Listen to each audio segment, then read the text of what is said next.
All right, so how's everybody doing today? All right, so let's play a little code golf, right? So this talks like the zen of writing bad code, and we'll kind of get into that here in a second. But so code golf, it's like it's like traditional golf where we have these problems. We'll call those holes, a problem to solve, and then each character, like doing as few characters as possible, like each character becomes a stroke. So basically, the lower score, the better. So if we can solve some problems in as few strokes as possible, that's code golf.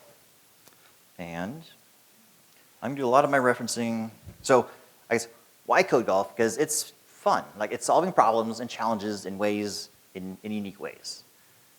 Each code golf hole is not always a real hard challenge, but it lets you exercise some of your code solving muscles that aren't the same as like your install scripts or running in servers. Like it's using PowerShell and solving problems in a slightly different way than you're probably running into day to day.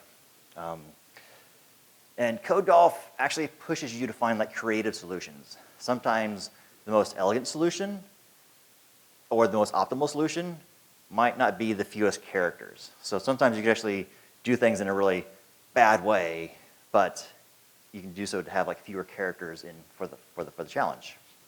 And as you dive into it, you find clever ways to use PowerShell like it was never intended. Like you'll see some weird things that like, can it really do that?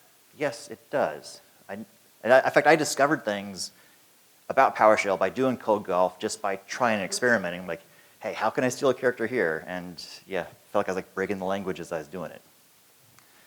On the more practical side, it's good code interview practice. Like as you're getting more and more advanced in your PowerShell, you're going to find jobs that are thinking they're more PowerShell development type jobs, and they're wanting you to do like a coding challenge and maybe even whiteboard a small problem. And it's these types of problems that tend to be those used in those types of interviews. And then it's fun to use an existing skill set in just a new way. Like I've used PowerShell for so long, and this is just a new way to use a skill I already did to solve different types of problems. One code golf site in particular is actually code.golf. I like this site for code golfing because it supports lots of languages. So it's not just PowerShell. We got Python, Bash, even SQL, if that's a language that you're using. They've got a good selection of holes that they're adding quite often. These like pull requests. So if you come up with a clever hole or suggestion, you can drop it in there. And what's really nice about this site is it does code execution and validation. So with that, when you think you've solved the problem, you can submit your code and it'll run it in like a container somewhere and check the output for the results and score your entry. And because it's doing that, it also has a leaderboard.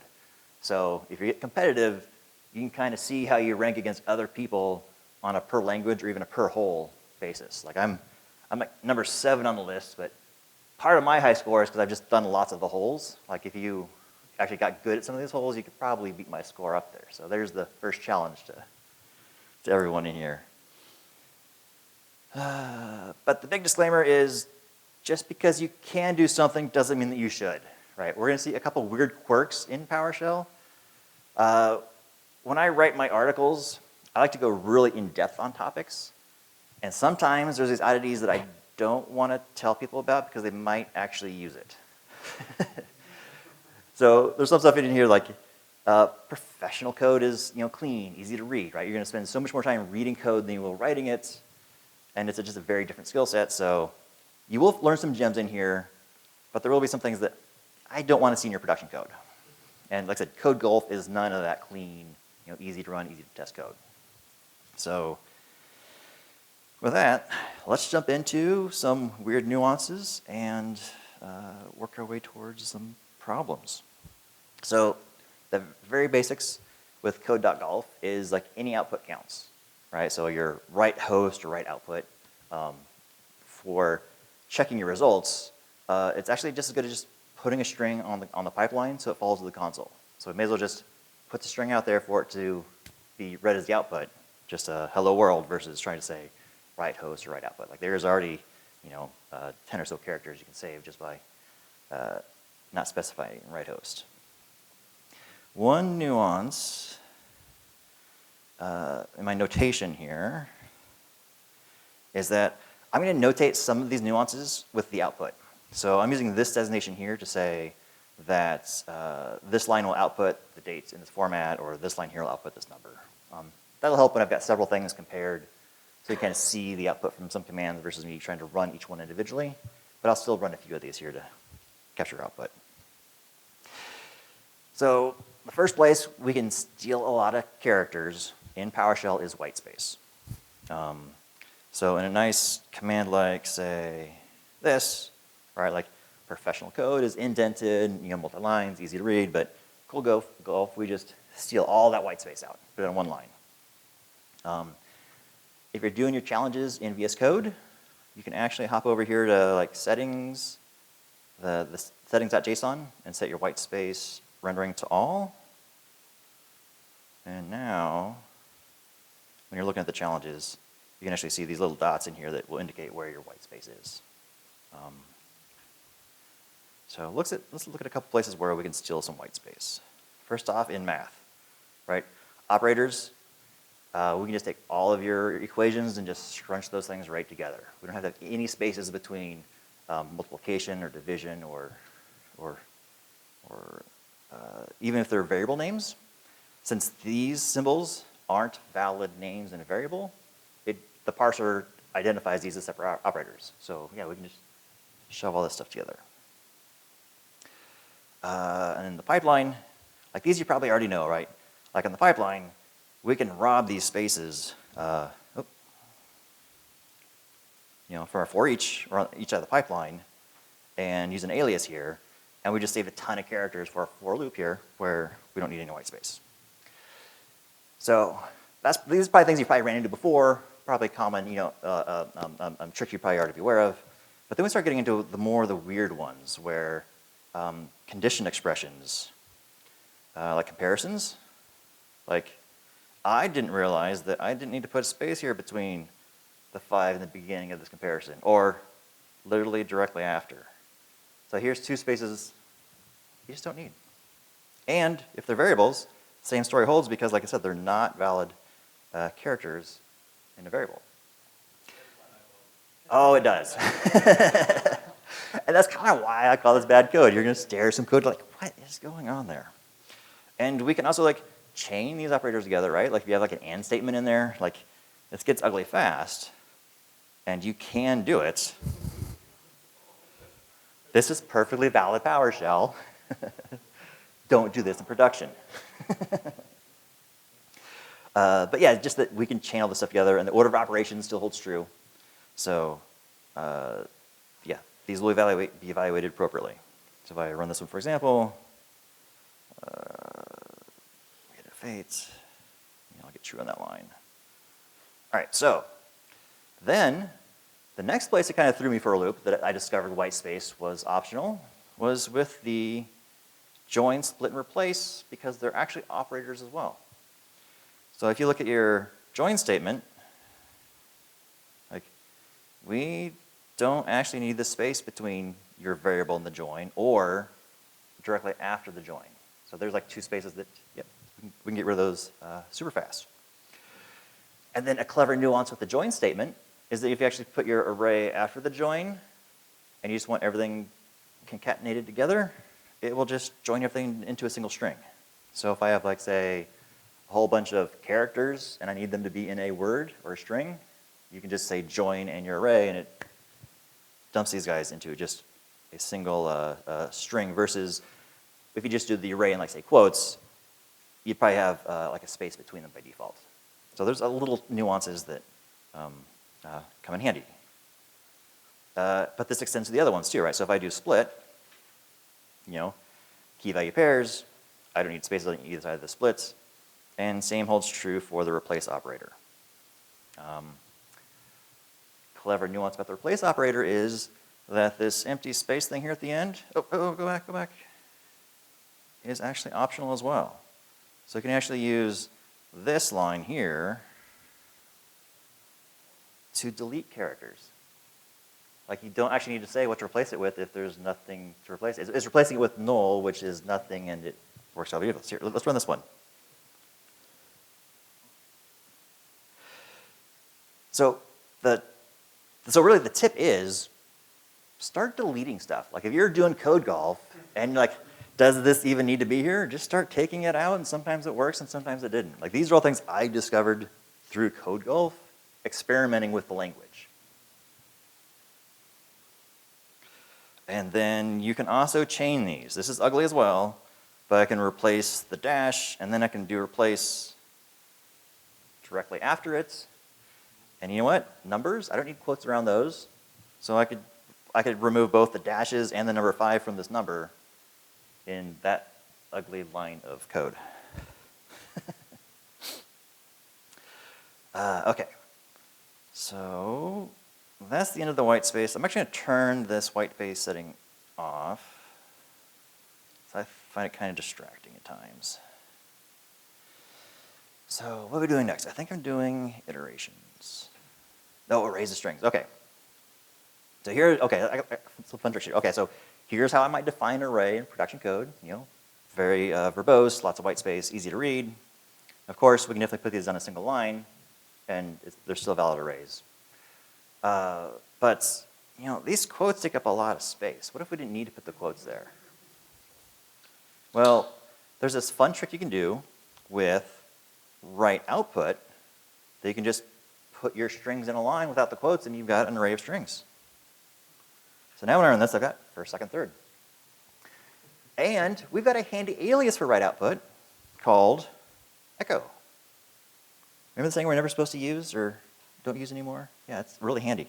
I actually use this one on the shell from time to time when I just have like a list of values I've pulled off a website or something, and I just do echo to get it into a string, and there we go. So this saves, so especially in this case, right, I've got, here I've got, what, 6 quotes in this line? And echo is just, you know, 1, 2, 3, 4, 5 characters. So as soon as I cross 3 items, it's fewer characters to use echo than it is to have just an array of strings defined there. Sure.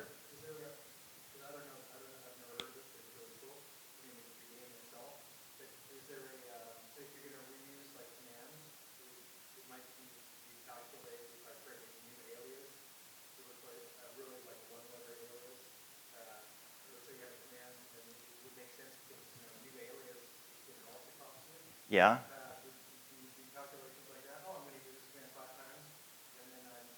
Ooh. Yes. So the really advanced tip, if we have time at the end, I'll remind me to loop back to it. But you can like put a script block into a single variable and just execute that script block multiple times. So a 2-character variable for your script, you know, $1 equals your command as a script block, and you can do dots or ampersand to run that multiple times as you need to, or even recursively recall that. But anyways, I'm getting off tangent here. I don't know if I'll get that deep in here. Another trick, which is handy in certain situations, is like here I've got spaces. So maybe you can just put them together and split them. Like here's where we're starting to get creative. If I have a lot of text, for some challenges you do, one example is like the 12 Days of Christmas, like reproducing that. They've got lots of text in that to work with. And I use this split trick to basically, I've got like, I don't know, 12 or so lines. I get rid of quotes on each line. I can just have an operator and split it. But yeah, creative case-by-case scenarios. But one creative thing is I can choose whatever delimiter I want. And we already know I don't need quotes around numbers. So if I can shove a number in there, I just saved 2 characters by not using an actual character. I just used a number there, and PowerShell took care of that. Excellent. Okay. Ooh, here's another one that I discovered by accident. Here's strings, right? So if you're doing multi-line strings, we use this symbol here to do your quotes and you have your multi-line string. Well, I discovered that PowerShell supports multi-line strings by default. I don't need that. The ampersand before or after. This here is a valid string. Now it's fragile. Like if somebody drops a quote in here, it breaks. But I can do quotes around a multi-line string and have the return lines in there, and they're all valid as a string. So still, I recommend do the here string in production, but if you need to save a couple characters. The other nuance here with the multi-line string is the new lines here aren't part of the string. So you do here string from here to here, it's actually just saying these 3 lines are the here string. So when you're doing this trick, remember to just, slide that last quote up there so you don't have like an extra return, if that's what you're needing for your data set. And then same story, if you have multiple lines, you can always split on the new line if that fits for the problem you're trying to solve. Oh, variables. Okay, so there's a feature of variables called deconstruction that some people know about, but it's kind of more obscure, so it's not super common. And the idea of deconstruction is like, here's how you normally assign a variable. I got a variable on the right, assign it to the value on the left.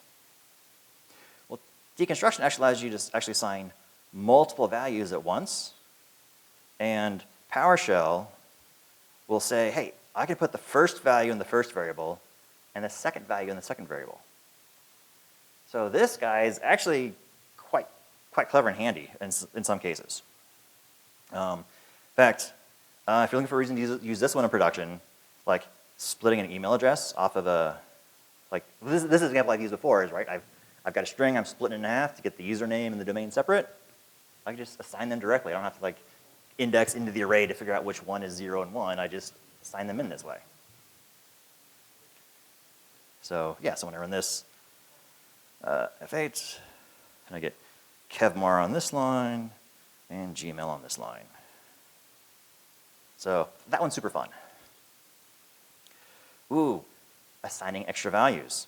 So another nuance is that if you have more variables than you have values, that the first value will go into the first one, and everything else, so like 2 through 6 here, will get shoved into the second variable. It's like a catch-all for everything that comes after it.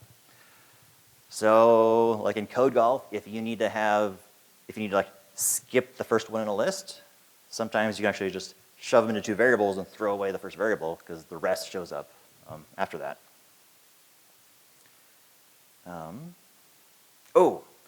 Then here's kind of okay, this one's definitely like a dirty hack in that if I'm trying to assign, let's say I'm like inside of a loop and I need to like clear out a variable, right? I got a variable I want it assigned to null.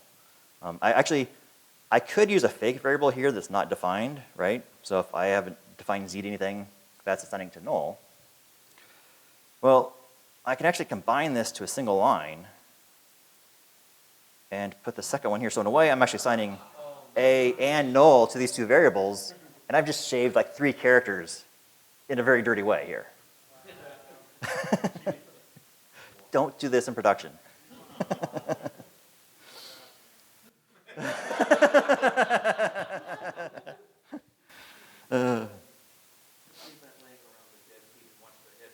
Oh yeah, oh yeah.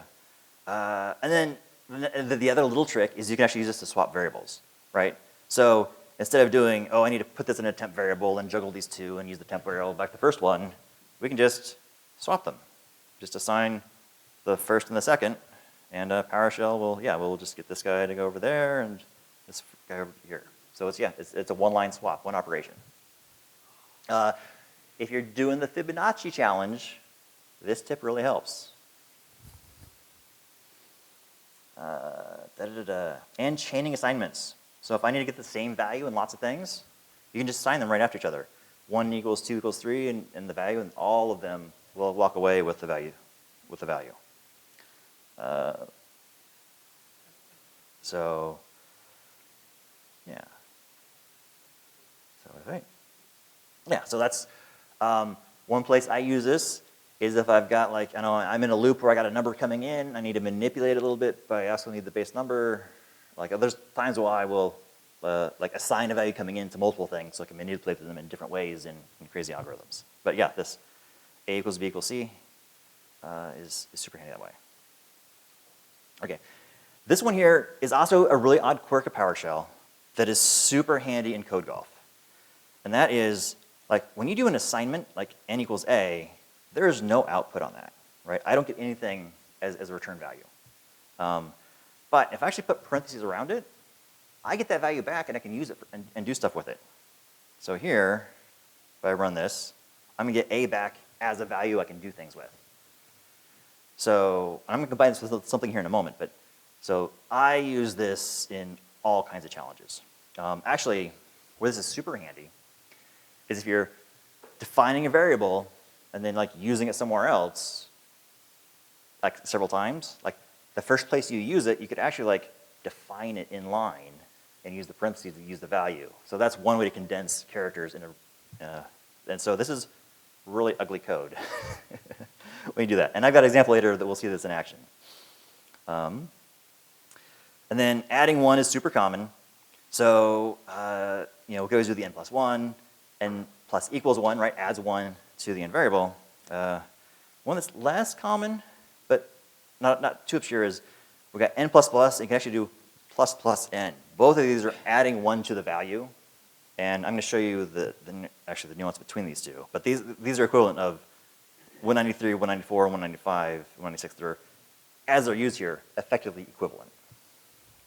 So this before and after, this is kind of a difficult concept that for people to wrap their head around. So I don't blame you if this does walk away confusing even after I explain it.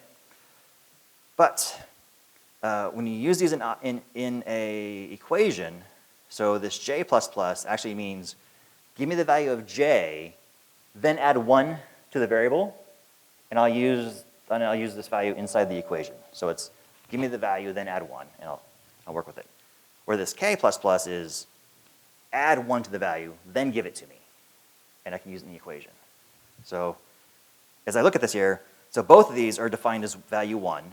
So I get j equals 1. 1 plus 20 is 21, but j is added for the next time it's referenced. It'll be 2. Where in this line, k is added 1. K becomes 2. 2 plus 20 is 22. It makes your brain hurt, definitely. But there are weird nuances in algorithms when you're coding a challenge that this comes in handy. Because when they're both done, they're both j. So it's like, in that specific moment, do I need the value it was or the value I want it to be? And that's kind of the nuance there. Just going back to the removed spaces, they write that j for 3 What? Well, actually, if you take the spaces out, you write j triple plus. Plus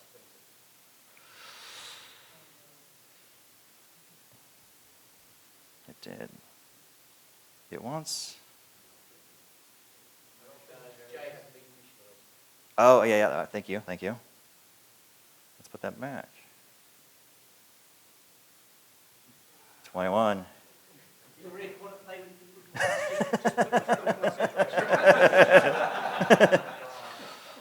All right. How crazy can we go? Can we go plus plus on a plus? Okay, it doesn't work. This is me in code golf. I'm like, what if? Like, let's just try it. Let's throw something in there. Oh, you could do 4 pluses and a k. You can't do plus 20. You can do plus k. Right, keep it on a variable. J plus plus plus k. Yeah. How does it know where the plus is? It guesses, I guess. Yeah, what if we just do both here? J plus plus plus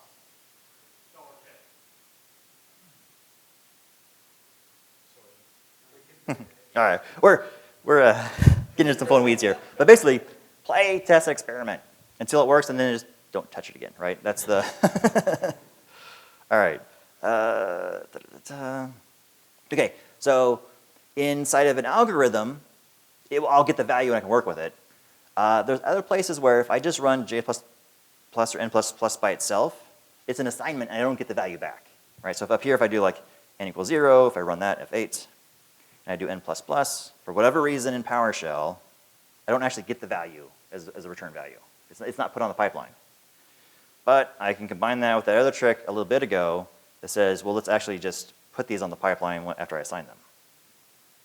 So the thought process is, do I need to use that value here after I've done the assignment? And is it not in an algorithm? So anyways, like I said, you gotta play with it and experiment with it. What else? Okay, iterations. All right, so we got 4 each, 1 in 100. It's super common iteration. We have the for loop, right? It's you initialize something to a value, you do your condition, and then you increment and do whatever with it. Like this is super common to use in algorithms because you can actually usually you can like add one. You can get like the values before and after when using this. But the whole reason why I brought this one up is this is a really weird command.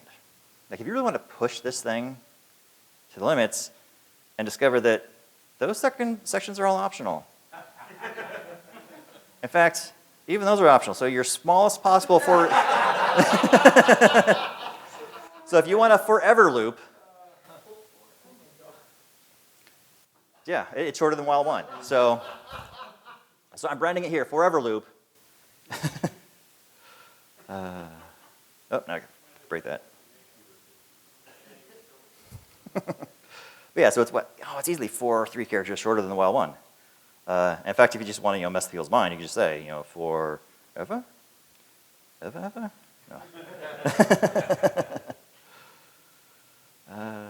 No. Okay, so beyond that, but what I find is like the shortest, tightest loop is actually just doing your numbers and piping it into the pipeline. Much shorter than the for each or the traditional for loop. In fact, I got this guy down here like 12 characters, I'm using this pattern all the time because they always say, do like the first 100 whatever, first 100 Fibonacci, first whatever prime numbers, first 100 FizzBuzz.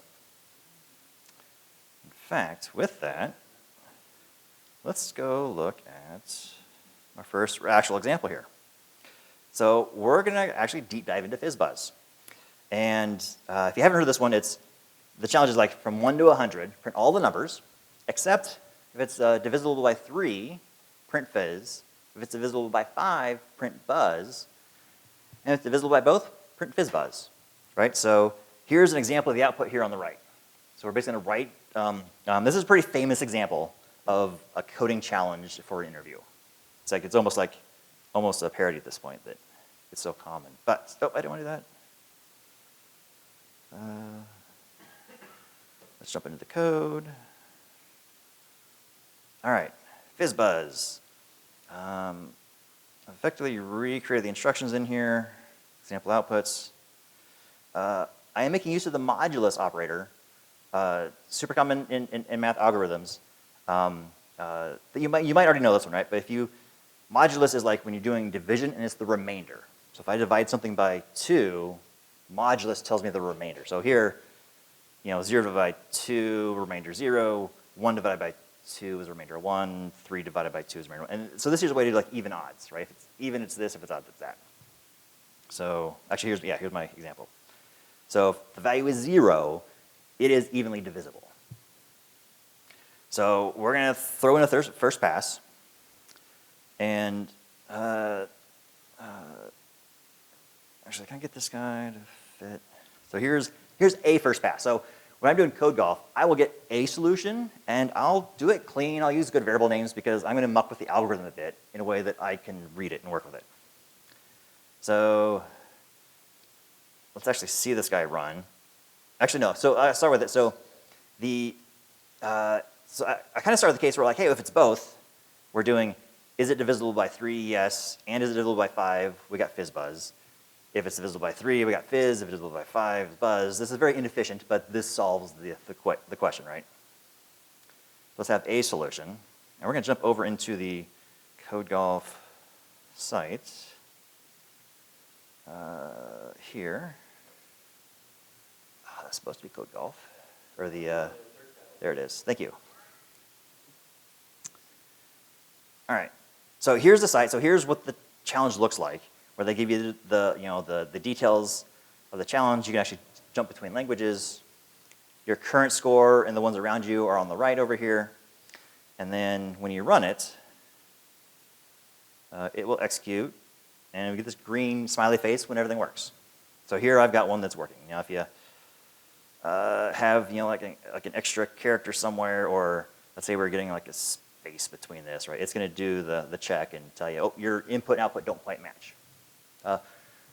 One fun tip is just to come in here and just hit run right away. Like if you're not sure what they're actually expecting out of you, we can just hit run. And now the expected gives me something to figure out what I'm trying to actually do. This is especially important when they're doing stuff like the 12 days of Christmas. They might want like a white space or extra line between, or, right? So know what you're trying to solve for. Just go grab the output.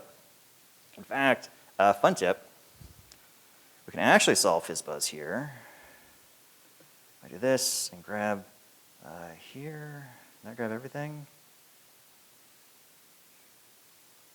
Oh, we missed some. Oh, come on. 1, 2, right here.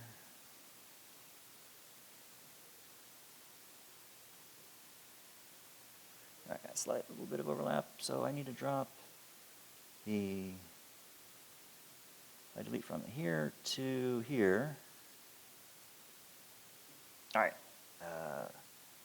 So we can actually just say, well, if I put a quote here and a quote here, I've got a valid answer to this problem. Works. Not very efficient, mind you. But I have more than one thing solved on here just like this. So yeah, but okay, back to the actual challenge. So right away, I know I'm repeating logic here, right? That's just, we can do better. We can do better. So let's take a second attempt at this. Here's something a little bit more like somebody might write, where I'm saying, okay, let's have a value that I'm appending to. So in the case where I'm a multiple of 3, I'll add fizz to my value. If multiple of 5, I add buzz, which means if I multiple of both, I got both values. And then I check our value to see if I have something in there to decide, do I return the number or the magic result that we've been passing around. Okay, so now I got a working solution. I feel like, okay, this is an algorithm I can work with. Like I can now start chipping away at some of our white space. Sorry.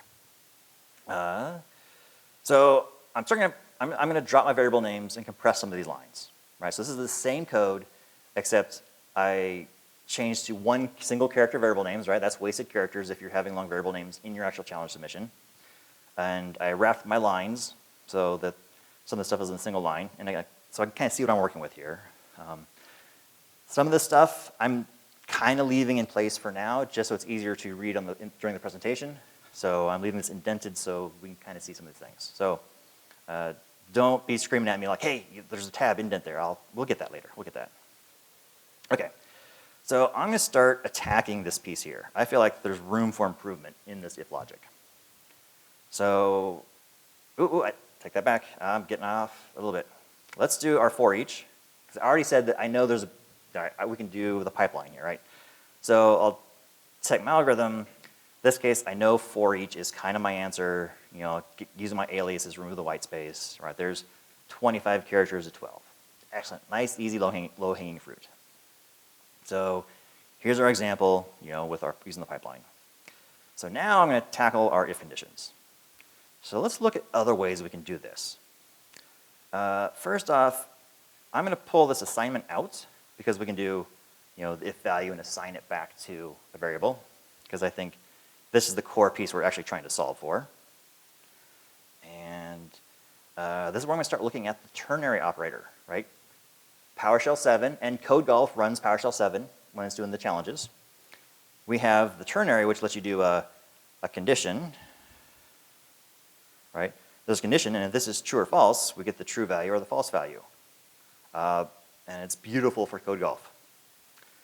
So looking at our example here, if our number is divisible by 3, and that's equal to 0, true, it's divisible by 3, you know, we get our fizz. If not, we get an empty string, or I put a null in there just as well. But this guy is a little bit expensive because actually we're still using this equal check for 0. And you know what? If something is divisible by 3, right, number divided by 3, I get the values of 0, 1, or 2. And 0 is divisible I get the result of 0 when it is divisible by 3, which means that's kind of like a true-false value, right? 0 is a false, and anything else is a true. So we can actually just use that in our logic here. So let's do that more directly so that this becomes our true-false statement. If this is divisible by 3 is a 0, but that doesn't mean I need to flip my other operators, right? Because now I'm looking for, I want false to give me the fizz, and anything else, give me nothing. So here's an example of if it's a 1, I get nothing. If it's a 0, I get fizz. All right. But those that have been around PowerShell for a while, there is this old school ternary approach that we used before we actually had the ternary operator. And what I mean by that is we could actually do some funky stuff with arrays to recreate that effect.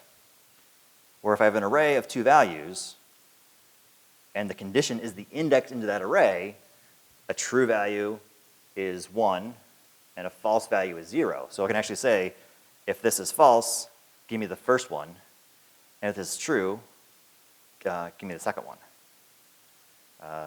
It's ugly, but it works. All right, but now we're looking at our specific problem, right? So if I dive in a little bit deeper, I don't actually care so much. Don't want that, don't want that. I don't care so much about this null value. In fact, in here, I'm going to get the values 0, which gives me the fizz, 1, or 2, but they're nulls. I don't care. And in fact, I can actually index into a single array a million times, and it gives me a null if it's not there, right? So here I'm actually doing, if this is divisible by 3, give me the value in this array. And it's kind of like a if-false type statement. So here, if it's 0, I get fizz, 1 null, 2 null. So now I've like shrunk that whole if check thing down to this really obscure thing that I never want to see in production.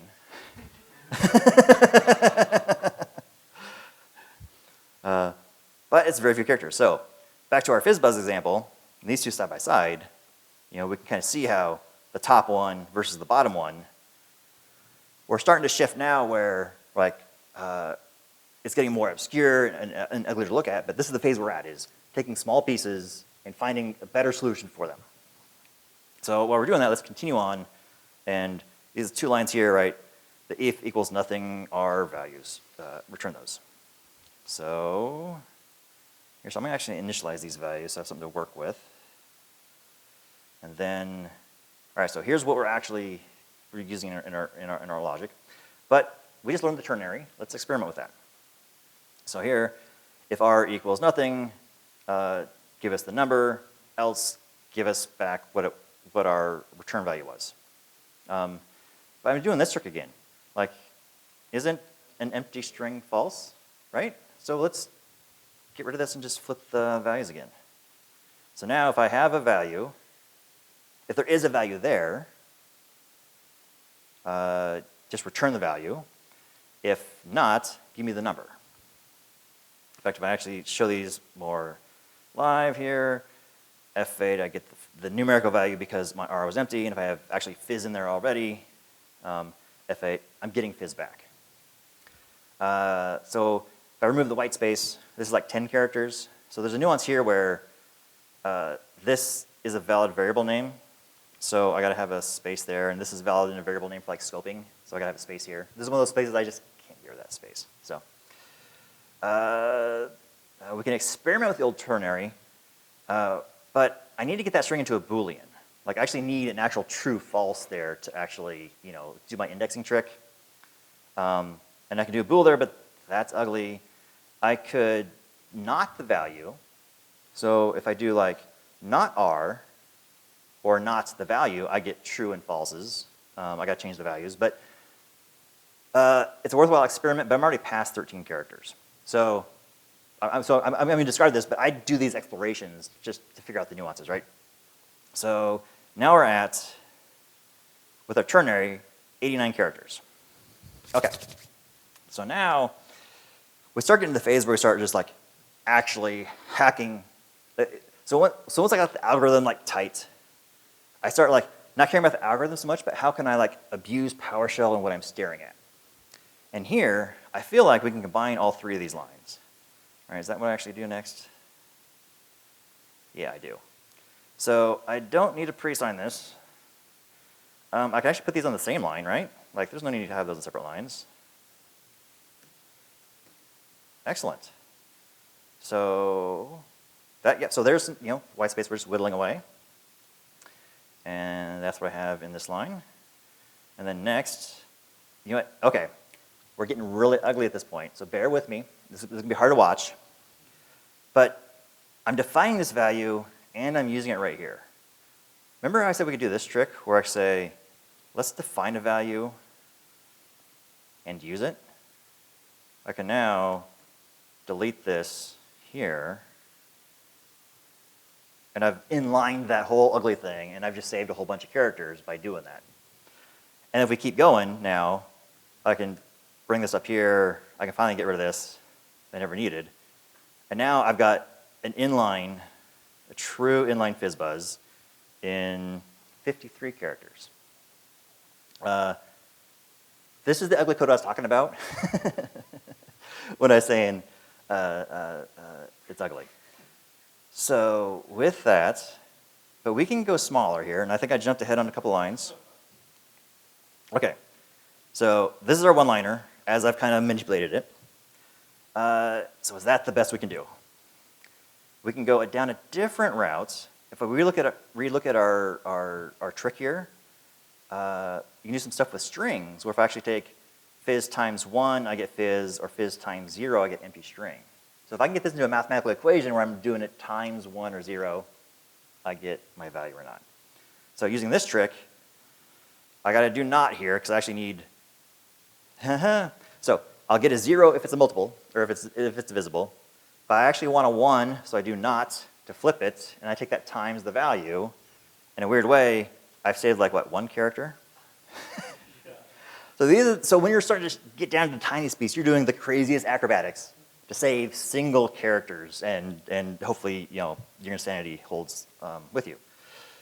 So here's that same one using the string multiplication. So, okay, so is that the best we can do? I've got one more trick in here.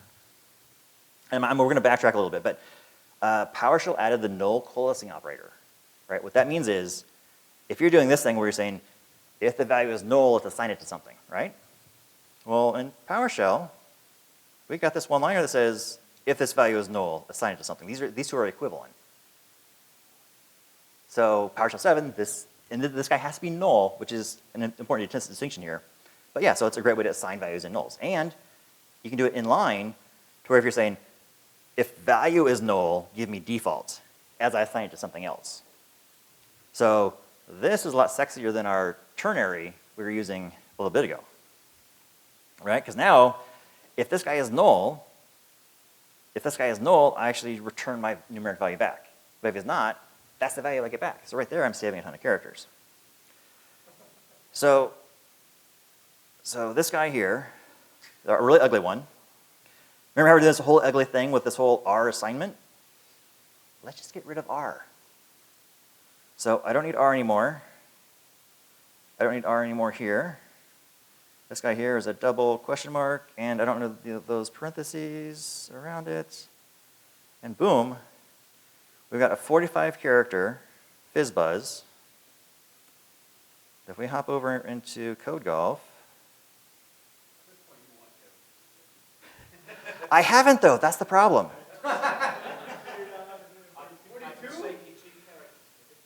You can? Because that's what I'm looking for, is somebody here has 42.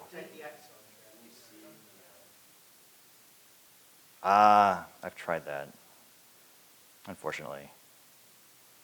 So I run this, because I'm really insane. I'm indexing into a string and not an array anymore. That's why those @signs are important in this specific solution.